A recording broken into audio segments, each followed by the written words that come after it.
So the other day, I was showing one of my friends around the house, giving them the tour of the studios in the office, and of course the main room where I have most of my sneakers, which I like to call the stock room. As many of you guys remember from the tour that I gave you a couple months back, I have shoes stacked up in there. This is when I got asked the question, if you could only keep one sneaker, what would it be? Now, I didn't have an answer for that, and I tried long and hard to think about it, but I think it's kind of impossible to choose just one. But it still got me thinking, what if I could boil it down to just the essentials? And this is when I landed on the number 5. There is 5 sneakers that everybody should own. This will be the perfect rotation, and let me break it down for you guys. Before I tell you the exact 5 sneakers, I think we need to establish the categories. We got the active, the daily, the beater, the fancy, and the substitute. And with these 5 categories, you can create the perfect rotation and the only 5 sneakers that you need. So let's kick things off with the active. Despite the name, this sneaker is an essential, whether you go to the gym or not. Anybody can wear these. Now, the sneaker should be versatile, comfortable, but also light and performance-based. Most shoes that would fit this category would be running shoes. But why would you own a pair of running shoes if you didn't go to the gym or run? This would be the perfect sneaker for running errands, going for a walk, or,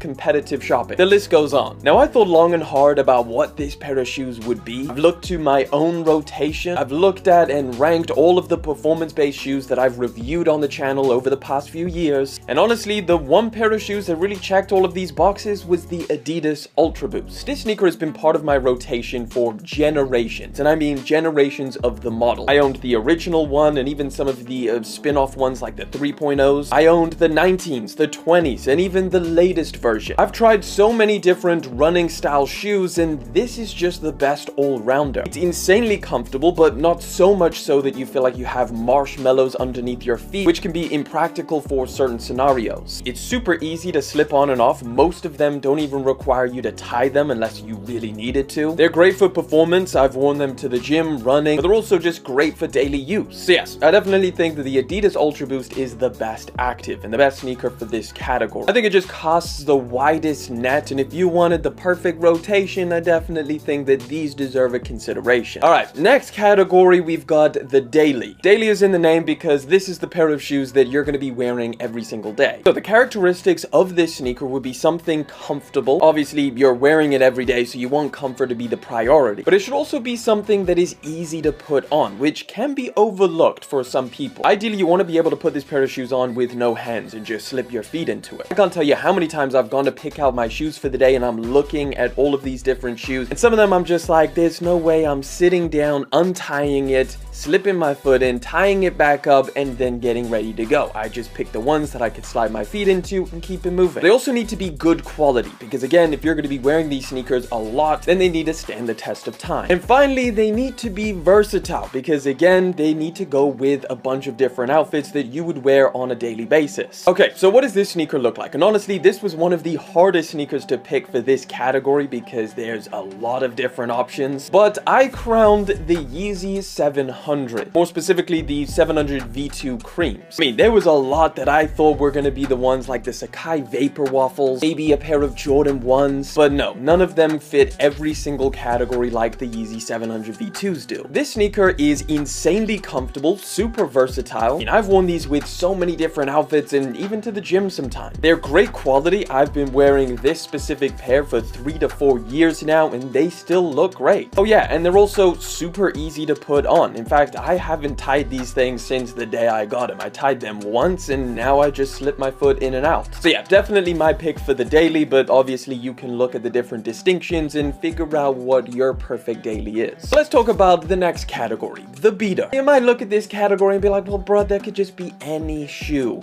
No. This category has a decent amount of strategy to it as well. So let's define it. By definition, the beater is a sneaker that you don't mind beating down. So, we're talking you need to wash your car. You're going to be rocking these. You need to mow the lawn. beater. It's rainy and muddy outside, beater. Basically, any scenario where you know your shoes are gonna get dirty and you don't want to mess up your nicer, more expensive shoes, you call up the beaters to come and take the hits instead. Now, some people's beaters are just older sneakers from other categories. Maybe you retire your dailies and now they become beaters. And that is fine, you definitely can do that, and sometimes it does make sense. However, you're not really thinking long term. What happens when your beaters fall apart and you no longer have a pair of dailies to bring down into the beater category? Well, you're out of beaters. So a beater definitely needs to be an affordable shoe that you can replace easily. Maybe a pair that you picked up in a sale or got a steal on. Now, this shoe ideally should be a little bit more durable. Now, I don't think it's a mandatory, but it is better if it's more durable. Honestly, there is a lot of variables and it does depend a lot. But as long as it checks those boxes, I think you're good. I have a couple beaters, almost a beater rotation. First one is these And Ones that I usually wash the car and mow the lawn in. Just generally speaking, a cheap pair of sneakers. But some other beaters that I've got would be the No 2 Ways shoes. Those are really solid. I wear those for walks a lot of the time because I think they look really good as well. Any foam shoe is a really great option because they're super easy to clean, and a lot of the times they stand up to wear and tear a lot better than some of the fabric or leather shoes. Yeah, with the beater category, affordability and the price of the shoe definitely plays a lot into it. But next category is, in all honesty, a category that I neglected the most out of all of these, and I honestly think that a lot of other sneakerheads do as well. It's the fancy. So for years, I pretty much didn't have an answer for this one. I didn't have a fancy pick. You know, I was way too busy focusing on the other categories. Every so often, I would be invited to something, or I'd have to go somewhere where, you know, I needed a smart casual outfit, and then I would kind of be stumped on what to wear. For example, this. What the hell was I thinking? Anyway, this category for me is still in the works. You know, I'm still kind of refining it. I will say there's a lot of situational things with this category. A lot comes down to your own personal style. But I think this sneaker can either be really smart or really expensive. For example, you pull up to an event wearing LV Air Force Ones, nobody's questioning you on that. You meet the dress code. But personally, I can't afford a pair of LV Air Force Ones, and quite honestly, I would feel pretty crazy walking around with like 10K on my feet. My fancy is the Ralph 7000 Studio Echo shoe. This sneaker boot thing fits perfectly with my personal style. It's also more of a hybrid pair of shoes that I've spoke about plenty times on the channel. It's comfortable, it's something that I've dressed up and also dressed down. So that is my pick for the fancy, but I do think that this category takes a decent amount of self-reflection. Look at your style. That brings us to the final category, the substitute. I can already tell you're looking at me on this one like, what the hell, this is not necessary, some chump bench warmer? Well, this is where I would tell you that you're wrong. You know, most team sports have substitutions. WWE tag teams, football, rugby, hockey, basketball, you get the point. Substitute is very important. Not only to swap out shoes that are extremely beat down, but also to just have a refresher in the rotation, something that you can just throw in if your outfit didn't work with your dailies. Well, throw the substitute in and make it work. Maybe your daily sneaker doesn't work with a specific outfit that you're trying to put together. Who are you gonna call up? The Ultra Boost? They're not coming. Beaters?